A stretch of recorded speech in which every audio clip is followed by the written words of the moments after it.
Le Seigneur soit avec vous. Évangile de Jésus-Christ selon saint Jean.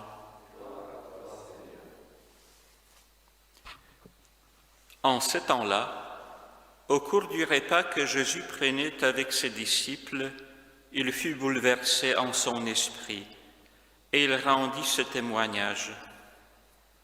Amen, amen, je vous l'ai dit, l'un de vous me livrera. Les disciples se regardaient les uns les autres avec embarras, ne sachant pas de qui Jésus parlait. Il y avait à table, appuyé contre Jésus, l'un de ses disciples, celui que Jésus aimait. Simon-Pierre lui fait signe de demander à Jésus de qui il veut parler. Les disciples se pencha donc sur la poitrine de Jésus et lui dit « Seigneur, qui est-ce » Jésus lui répond « C'est celui à qui je donnerai la bouchée que je vais tremper dans les plats. » Il trempe la bouchée et la donne à Judas, fils de Simon l'Iscariote.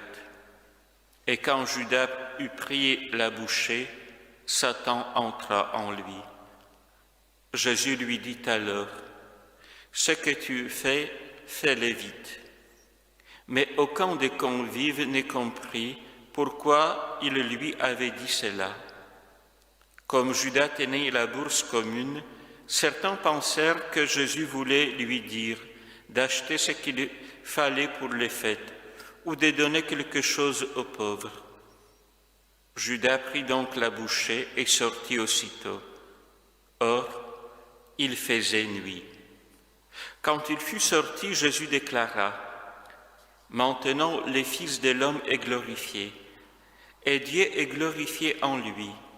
Si Dieu est glorifié en lui, Dieu aussi le glorifiera, et il le glorifiera bientôt. Petits enfants, c'est pour peu de temps encore que je suis avec vous. Vous me chercherez, et comme je l'ai dit aux Juifs, là où je vais, vous ne pouvez pas aller. Je vous l'ai dit maintenant à vous aussi. » Simon-Pierre lui dit, « Seigneur, où vas-tu » Jésus lui répondit, « Là où je vais, tu ne peux pas me suivre maintenant. Tu me suivras plus tard. » Pierre lui dit, « Seigneur, pourquoi ne puis-je pas te suivre à présent? Je donnerai ma vie pour toi. » Jésus réplique, « Tu donneras ta vie pour moi? Amen, amen, je te l'ai dit. Le coq ne chantera pas avant que tu m'aies régné 3 fois. » Acclamons la parole de Dieu.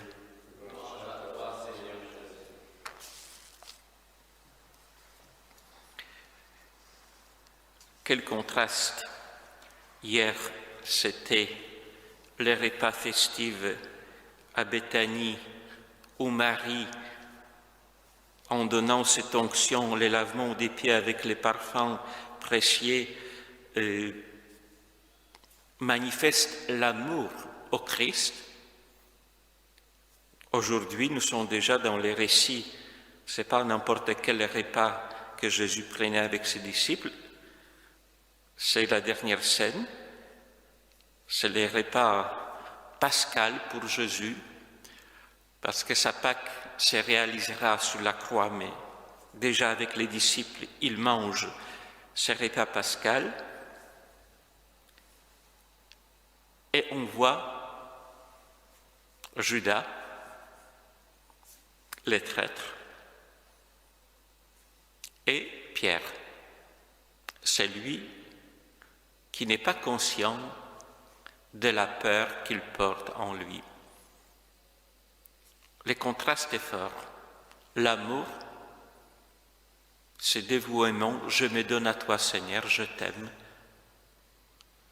Et ici, ces deux figures, c'est étonnant parce que ces deux figures montrent la faiblesse, une forme d'idolâtrie, et d'une part la conversion, et de l'autre aussi la conversion, Mais quelle conversion sans espérance, reconnaître, comme on verra dans l'histoire de Judas, reconnaître qu'on a fait du mal, ce n'est pas encore la conversion. Reconnaître qu'on a fait du mal comme Pierre et pleurer son péché en croyant que Dieu est miséricordieux, oui, c'est la conversion. Alors, et ces contrastes, et ça nous aide à entrer dans l'amour du Seigneur, parce qu'on est sur ce chemin. Jésus, hier c'était Marie qui fait les services, aujourd'hui c'est Jésus. La dernière scène, c'est Jésus qui lave les pieds de ses disciples, dont les pieds de Judas, que ce soit clair et net. Jésus s'est mis à genoux devant Judas pour les laver comme tout le monde. C'est l'amour qui ne fait pas la différence entre les personnes, qui ne juge pas, qui se donne jusqu'au bout en sachant qu'elle va être trahie. C'est cet amour que le Seigneur nous offre, inconditionnel. Pourquoi Judas a trahi? Imaginons-nous, Saint Jean nous montre Judas comme un voleur qui se sert de la bourse commune. Et moi je me suis posé la question, pourquoi il a pris cet argent? À quoi ça sert? À faire des économies pour l'avenir, pour la vieillesse, à profiter de la vie, manger mieux, s'habiller mieux, peut-être s'amuser avec des femmes, à part de ce groupe de disciples, ou quoi encore, ou peut-être payer sa maman qui est restée à la maison, pauvre, seule. En tout cas, cette image de Judas, c'est l'image d'un idolâtre. La vie dépend de ce que je possède.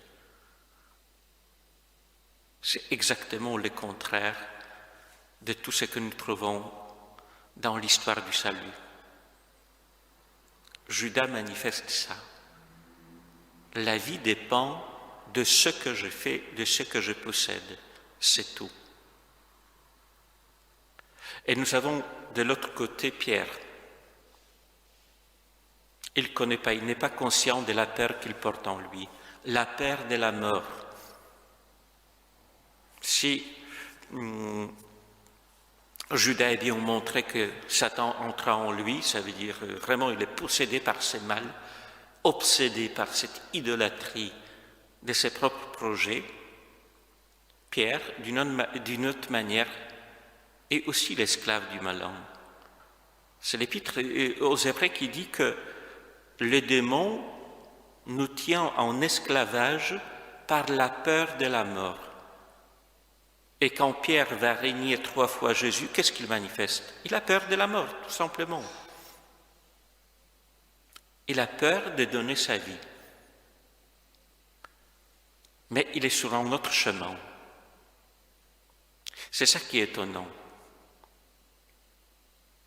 C'est ça qui fait aussi, quand on regarde ces deux personnages, que nos jugements que nous portons sur les autres, ça ne vaut rien. Il y a un mystère que nous ne pouvons pas approcher. Le mystère de l'amour de Dieu qui se donne et la réponse de l'homme à cet amour. La réponse qui doit passer toujours à travers notre faiblesse. Pas autrement. Il n'y a pas d'autre solution. À travers cette faiblesse qui est en nous, est-ce que je vais l'accepter, l'accueillir et voir que l'amour de Dieu, ce n'est pas quelque chose que je mérite. Qu'est-ce que nous nous reprochons très souvent? Je me suis mis en colère, j'ai engueulé quelqu'un, je menti spontanément en répondant pour faire plaisir ou pour me montrer meilleur que je suis. Et après, on s'est fait des reproches. Ah oui, il ne faut pas... oui, mais accepter sa faiblesse, c'est tout simplement comme Pierre, sa voile pleurait. Je suis comme ça. Je suis comme ça. Seigneur, sauve-moi. Manifeste-moi ton amour. Et c'est des paradoxes parce que quand Judas sort, il faut compter bien, 5 fois, Jésus parle de la glorification, de l'action. Dieu est glorifié, le Fils est glorifié. En quoi? Pas en trahison, bien sûr que non, mais dans cet amour donné aux pécheurs, en Jésus-Christ. C'est ça qui est manifesté à la dernière scène. Dieu se donne jusqu'au bout pour être avec nous, pour être ce que nous ne savons pas être avec nos propres forces, être à l'image de Dieu, vivre cet amour dans notre vie de chaque jour.